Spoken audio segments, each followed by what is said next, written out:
Hello, and welcome to another episode of the Alter Your Health podcast. I'm Dr. Ben. I'm a naturopathic doctor who empowers you to heal yourself through understanding how to leverage your food as medicine, but more importantly, understanding your mind body connection and leveraging that for your health and your healing. So, this podcast is all about information and inspiration to support you in healing yourself.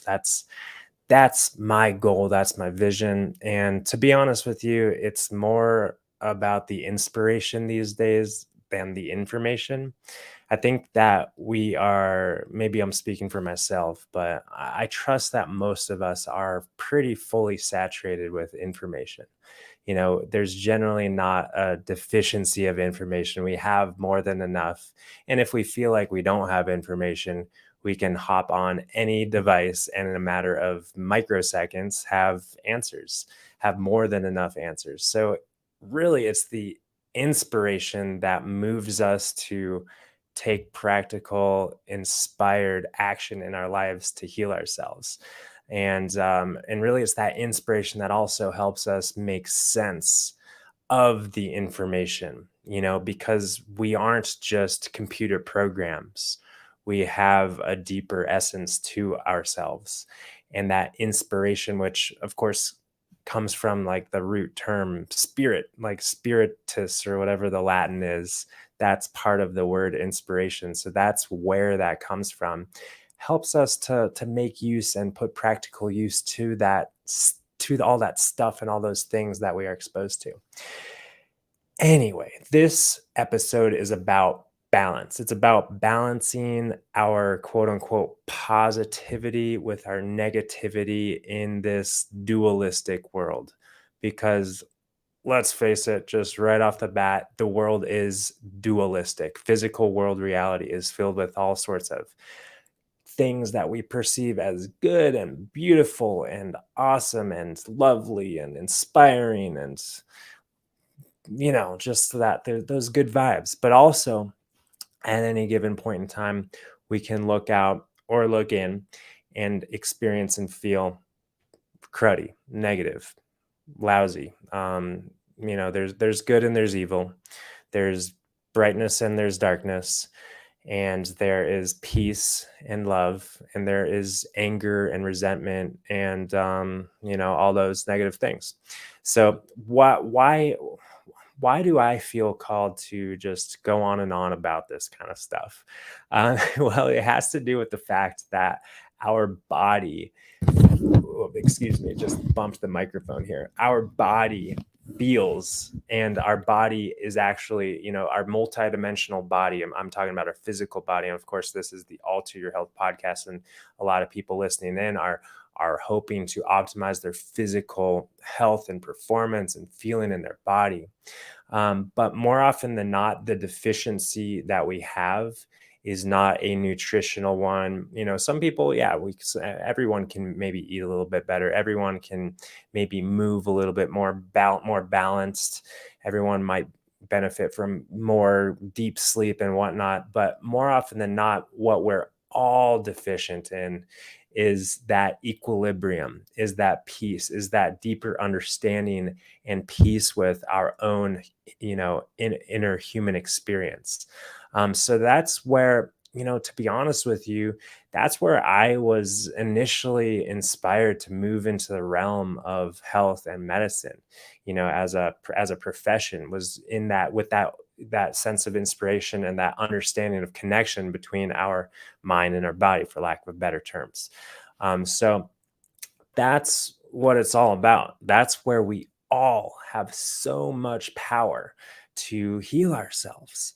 I know that I've experienced this profoundly. I trust that you've experienced the power that your state of mind and your thoughts and your emotions has over your physical function and your physiology, moment to moment, day to day. So as we more deeply understand and attune to that multidimensional nature, we can learn how to use that like internal state of feeling as like a barometer, that we don't have to react to in such a emotional sort of reactive sort of way. we can just respond to in a more grounded way to just redirect. For example, if we're hot, then we turn on the air conditioning or we take off our jacket. We don't like get all flustered and react to feeling hot.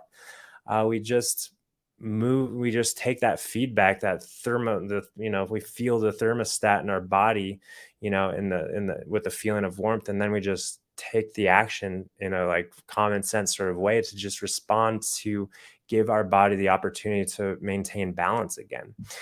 So I feel that we can do the same thing with all aspects of our being. So that's a long little preamble to say that I wrote a Substack article that I won't bore you with too many of the details. If you want, you can head over to Substack, benjaminalter.substack.com, and read the latest one. And it's a reflection of my experience with the 7-day positivity challenge that I stumbled across. Tony Robbins, this little video clip, I think it was like 10 or 15 years old, Tony Robbins rambling about his experience with coming across this little booklet that inspired him to kind of do the 7-day positivity challenge. And it wasn't like you had to think positive thoughts for 7 days, but it was the opportunity to be more consciously aware of our thoughts and respond to the positive thoughts, and the negative thoughts we just can set aside and move on from. But we really live our life in that positive direction, not totally avoiding or not acknowledging, again, those negative thoughts that are invariably part of our human experience, but we just live from the positive place. And the idea was that we can kind of like restructure, rewire, reprogram our neurocircuitry to kind of have a new response to life, to our thoughts. And anyway, so the 7-day challenge was, you had to quote unquote be positive for 7 days straight. And maybe if you just are tuning into the podcast, or you listen from time to time, or you're a member of the plant-based and stress-free Facebook group, and you just kind of see glimpses of me here and there, you might think like, oh, this Dr. Ben, yeah, he's a positive dude. And I'm not a negative dude, but that's all to say that, the 7-day positivity challenge was not easy. And again, you can read all about my experience in the Substack article. There was a lot of learning and insight, and I wanted to unpack it in more detail. So spoiler alert, I did pass that 7-day positivity challenge. Actually, today is day 10 of what I would say mostly positive vibes. Again, expressing from that place of positivity, not to say in any way, shape, or form that I haven't experienced some negative thoughts flow through my consciousness.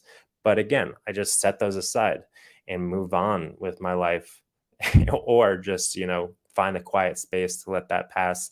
And then once the positive wave resurges, knowing that it always does, because back to like the facts here, life is dualistic, filled with positivity and negativity. And in ways that I would, if I were like, creating the universe, I don't know how I could do so in a way so that there was more positive than negative. To me, like, it's all like balance exists everywhere. So wherever there's a dip, or wherever there's a valley, there's a mountain. Wherever there's a dip, there's a peak, right? Like, I don't know how we could create a universe in which there's more peaks than there are dips. I don't know. So anyways, so I wasn't expecting to have just like more mountain experiences and more peak experiences and more positive experiences, but I was, the challenge was to kind of encourage me to live from that place, or to orient towards that place, so that I was expressing and relating and communicating and seeing and talking and just living from a place that was like through more of a positive lens. Again, not to suggest that negativity doesn't exist. And that's why I wanted to unpack this conversation in greater detail. So yeah, the insight that I had really was that I can't escape negative thoughts. I don't think that anyone can escape negative thoughts, and that is not the goal. However, in I what we can do is reshape our programming and reshape our belief systems. And by the way, like a belief system, which and programming, I wish I could have, believed that I was free from belief systems and programmings. But, spoiler alert, if you're a human being, you have been programmed. I was just talking with Susanna. We've got almost a 2-month-old baby girl, and looking at her is just so cool because she's not programmed. She is in the process of being programmed, but she is pre-programmed. She doesn't have belief systems. She's yet to form those, but she will invariably, form form those belief systems and be programmed by the world. And I think, of course, that's where obviously parenting, that's where society comes into play, is we are programmed by society. However, once we are consciously awakened beings with more conscious awareness and self-awareness and introspective potential, we can look into those programs, look into those belief systems, look into what we have, been told is true, what we believe to be true within ourselves, and start to kind of pick at that and see that everything that we know and believe is really very flimsy. Everything that we know and believe doesn't hang on to much. So we can start to kind of write a new story, as cliche as it might sound. And what my experience was that I had this story that life was hard. I had this story that I am that I am negative. There's a better word that I'm fumbling for, but I'm not positive. I had this story that I'm not positive. I'm not that life is hard, that like I'm impatient, I'm angry, I get frustrated easily, I lose my cool, I've got a short fuse. Like I had this story that was me. One could say that like that was my personality. These were my characteristics, angry, impatient. And obviously I'm just focused on the negative here, but that was the narrative, right? I'm an angry person, I'm an impatient person, I can't do this, I can't do that, I can't.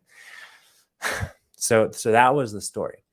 And let me just tell you, again, spoiler alert, in 7 days, I started to see slowly but surely that that story wasn't true. I experienced my I guess ego, for lack of a better term. I experienced this rigid, stubborn part of myself really trying to hold on to that story. I'm angry, I'm impatient, I can't change. This is just the way I am. But I was so committed to this 7-day positivity challenge that I just did it. I just did it. It was like, and I think that, Susanna had a lot to do with it, because I felt accountable to her. If I was just doing the 7-day positivity challenge for myself, I probably would have given up. I probably would have thrown in oh, and by the way, spoiler alert again, if you haven't read the Substack, I did give up like 4 times. It took me 2.5 months to complete the 7-day positivity challenge. We'll just put it at that. But I did it, and I feel rewired and reprogrammed. And I hope I'm not like jinxing it. I hope I'm not, jumping to conclusions too soon. But I do at least have this insight that change on a fundamental, deep level is possible. And in fact, change is universally consistent. Change is the only thing that happens. So I feel that it's super paradoxical that despite we live in this universe that's constantly changing. That's the paradoxical thing. Change is constant. Change is constant everywhere that we look. Despite living in that universe, despite being a part of that universe, there's still, at least for me, maybe your view and understanding and awareness and perception is different, but at least for me, I had this framework of thinking or programming belief system that I am who I am, period. Changing who I am on, like, personality, characteristic traits, etc., just like isn't really possible. Maybe it has to do with my astrological chart, or maybe it has to do with my genetics or my DNA or my childhood trauma or the way that I was raised or this or that. I had this belief system and program that I am who I am. And I'm, again, I kind of tend to be negative, tend to be angry, tend to be impatient, tend to get frustrated easily, tend to have this short fuse. And holy cow, I proved myself wrong. And and again, I hope I'm not jumping to this conclusion that I've changed, but I am jumping to the conclusion that I've changed, because again, having this insight that change is constant. The universe changes, and I am the universe, and I am changing. And it's a super cool thing. And of course, I also, in kind of that experience of change, I always have this tendency to see things from the perspective of mindset, spirituality, emotional, energetic stuff, and then kind of translate that into other aspects of physical world reality. For me, mainly, like the physical body and things that take place in the physical body. And I know without a doubt, unequivocally, that the body heals itself, the body regenerates itself. We've got this self-healing, self-balancing, endless possibility of healing.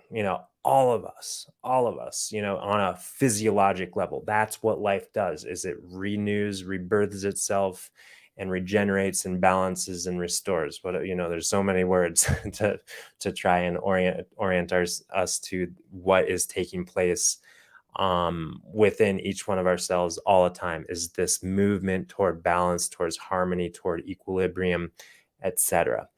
So why not? Why also wouldn't there be that deep movement and that deep draw and that pull towards homeostasis, towards balance, towards regenerative potential, towards infinite possibilities in the realm of, like, the spirit, the soul, emotion?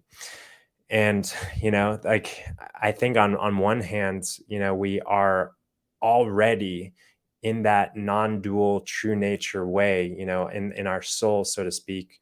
We are already healthy and whole and pure and peaceful and loving and perfect, right?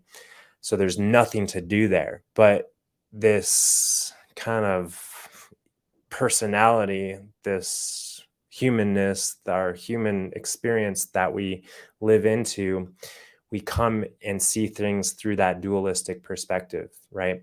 So it's a matter of understanding that when we take that all away, we're, like, all okay, and we're tapped into fundamentally that regenerative, perfect harmony potential.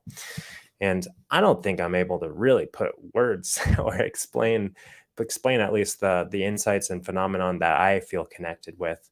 But hopefully you're kind of picking up what I'm throwing down. And that's also to say that, like, we don't need anything outside of ourselves.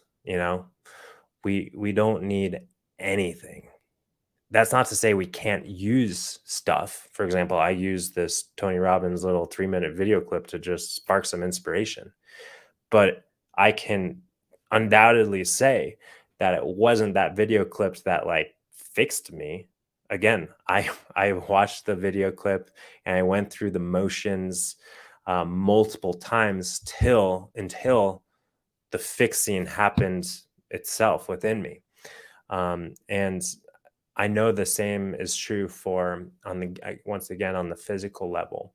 The fixing doesn't happen in the doctor's office. It doesn't happen in the virtual consultation that goes over your nutrition of what you're eating. That's not when the fixing happens. Hopefully, that's where the insights and inspiration takes hold, so that we can have that, connect with that wellspring of inspiration and motivation, and that takes us into that inspired action to actually live in a way that helps restore balance. But fundamentally, you know unequivocally, health, healing, peace, balance doesn't happen from the outside world. And right before I started this live stream podcast thing, I was forwarded a video clip from someone who I recognized, who I'm not like a follower of or anything, but he was kind of going on a rant about this paradigm that we're in, where people are just programmed again.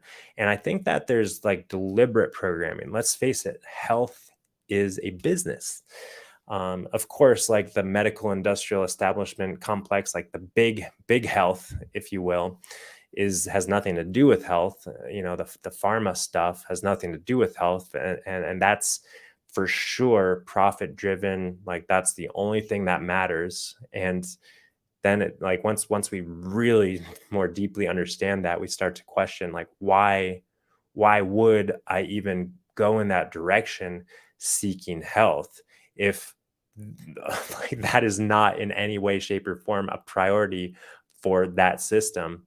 Of course, the doctors that work within that system want to see you and me healthy. However, the incentives, the education, the tools, the whole structure and framework in which that doctor exists and functions and operates doesn't want you to be healthy. A healthy person is not increasing the bottom line for the pharma driven medical industrial complex. So there's that. But also, which I think is kind of a hard pill to swallow for myself, for most of us, the alternative health and medicine space also, like, maybe not the best incentives. I don't know. I don't know. Do we have the best incentives? Do we like? I've had some insights. Am I really helping people? And you're seeing me kind of, if you're listening to this, if you're feeling me, if you're looking at me, you're seeing me kind of have this little existential fracturing point. Am I really helping people? Like, am I really helping people? And to be honest, like, I thought that I kind of was. I thought that I was doing some stuff for good. But all the stuff that is out there and exists in the alternative holistic medicine space, not all of it. I think that there are some exceptions, and I strive to be an exception.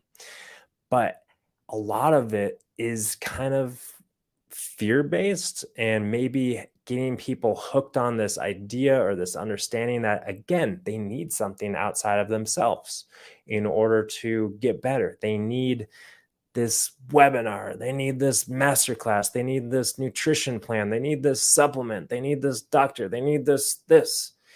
They don't. You don't need it. You don't need it. So I think that maybe we're gonna have to change around some of our messaging.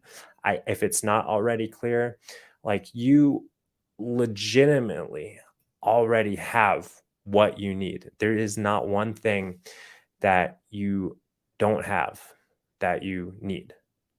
You've got it all. And I feel so confident in saying that. And that's, again, not to say that you can't use me, you can't use people and resources and sources of information and inspiration to help you kind of move and encourage you and support you and guide you and cheerlead for you. But I think that it's so darn important. And that's why I'm just kind of like, anchoring in on this fact. It is so darn important that we take total and complete responsibility for our health and our human experience. And what that means is taking responsibility for the dis-ease and disharmony and negativity and struggle and suffering that we experience physically or emotionally. That doesn't mean blaming ourselves. That doesn't mean victimizing ourselves. It doesn't mean criticizing ourselves. It means taking responsibility and understanding what we have done and how we have done it that has led to this disharmony or imbalance. Because it's only in that understanding, it's only from that place of like clear insight, seeing things from a fresh perspective, that we can start to see, oh, the real sustainable solution is this. The real sustainable solution is X, Y, or Z. And again, the solution is nowhere to be found in any sort of doctor's office or supplement bottle, right? So we've got it all, we've got it all. And I think that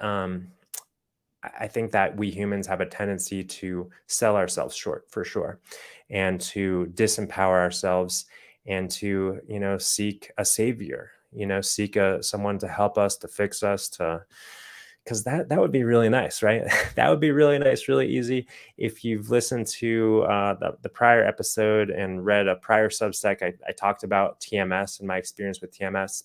I find myself slipping into some thinking, I wish someone could just help me. I wish someone could just help me. And whenever I hear that, whenever I feel that, whenever I notice that kind of slip into that direction, sometimes when I'm stretching, when I'm stretching my physical body, when I'm putting my leg on a foam roller and feeling pain in my muscles, I'm like, do this better so that the pain goes away.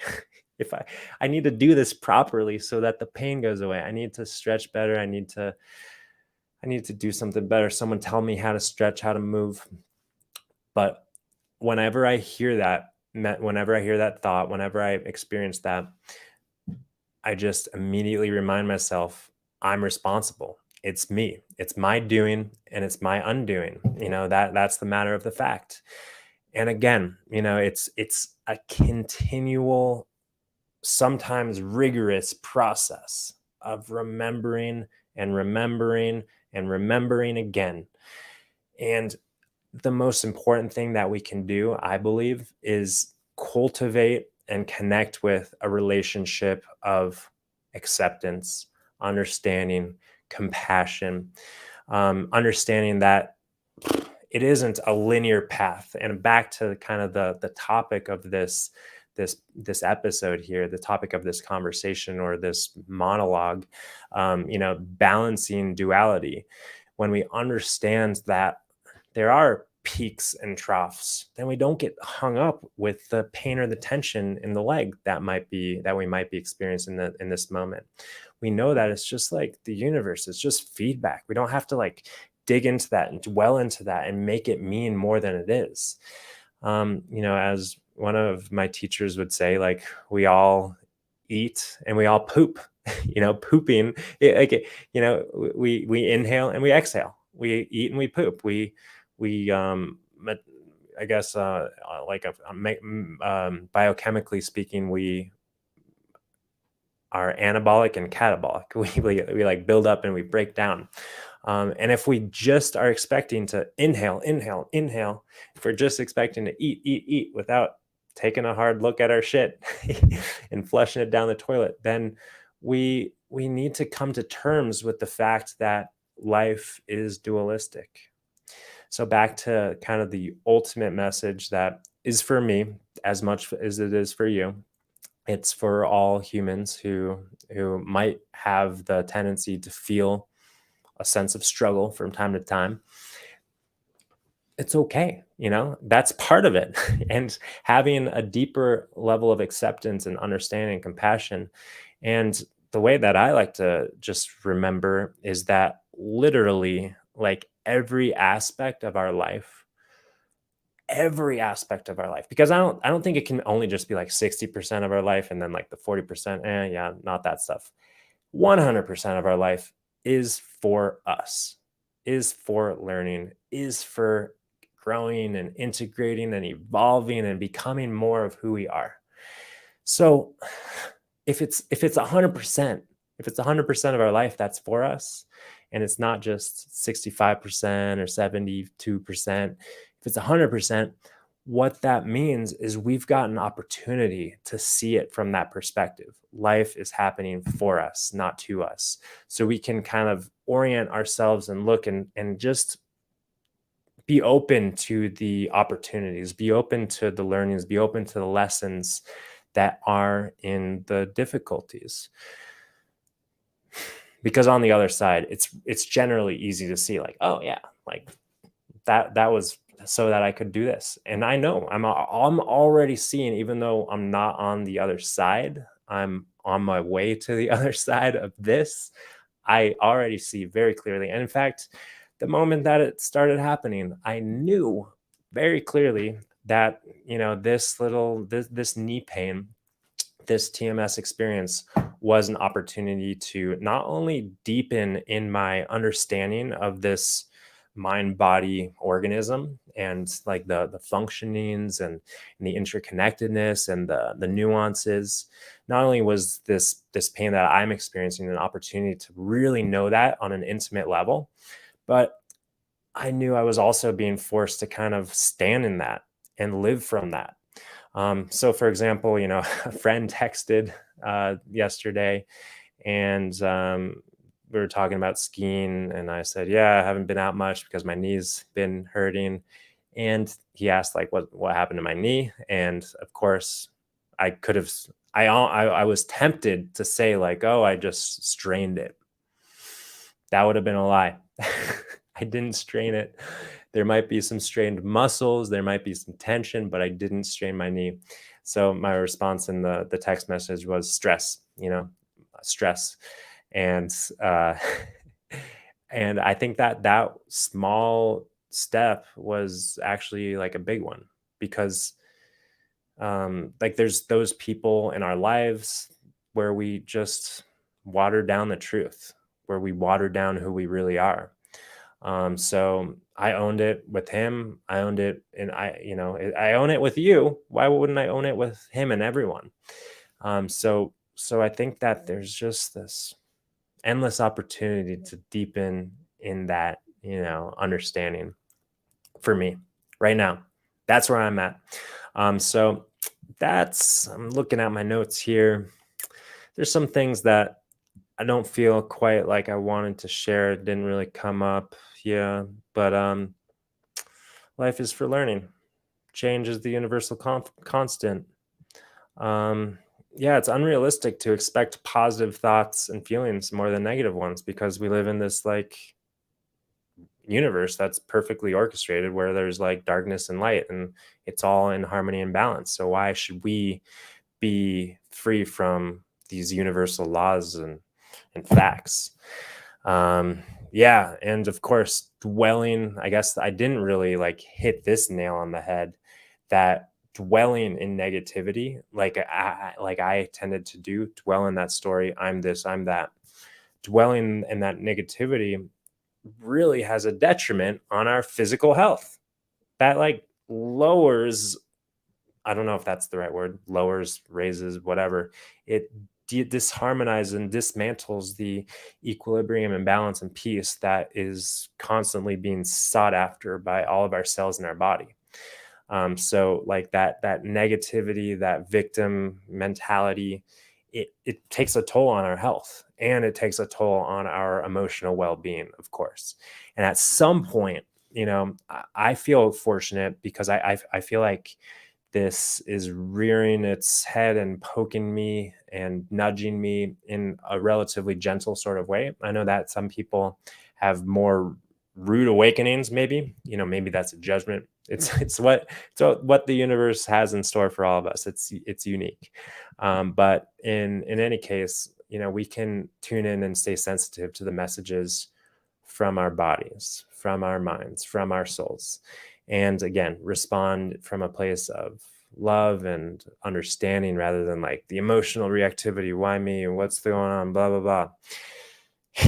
So as I wrap things up, just another reminder, if you'd like to subscribe to my Substack, share these conversations with a friend or a loved one who might feel a little bit disconnected from their mind or their body, feeling like they're lost in the journey towards understanding and experiencing physical and emotional health and well-being, you can share this podcast episode with them. And again, the Substack is benjaminalter.substack.com. Thanks for subscribing. Thanks for supporting if you're called to do so. And in the topic of Alter Health, a little reminder that our winter cleanse is starting January 13th. So just over a month away from kicking off our winter cleanse, which is a great one. It's different than our spring, summer, and fall cleanses. The winter cleanse incorporates a little bit more cooked food. There's a lot of flexibility, by the way. So if you want, there's a lot of flexibility. There's just kind of rough guidelines to follow, but there's room to incorporate more cooked foods, more warming soups and whatnot. And if you haven't experienced an Alter Health cleanse, then I'm going to tell you that it's probably unlike anything that you've done, because there's no restriction or there's no anything crazy. It's just about eating and nourishing and hydrating deeply. And also like giving the space for like the mind to unwind and create new patterns. Oh my gosh, so cool. Such an incredible opportunity, because as the taste buds are resetting, that's one thing that physiologically is like reliably going to happen over the course of stripping out processed foods and sugars and added stuff for 7 to 10 days. We have new taste buds. Super cool. So I know I'm going to be approaching this winter cleanse from a new state of mind. Like, now that I know that I can kind of reprogram things, not only physically in my body, but like also in my mind and soul and all these kind of things, then I'm gonna be setting some strong intentions for this winter cleanse as well. So you can find out more about that cleanse at www.alter.health/cleanse.